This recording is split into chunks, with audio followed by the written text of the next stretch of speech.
विघ्नेश्वराय गौरी सुताय करुणाकराय धूम्रवर्ण एकदंत गणनायकाय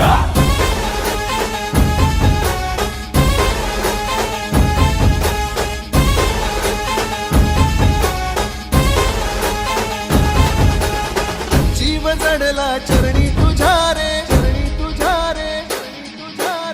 शरण आलो बापा तुला रे जीव जडला चरणी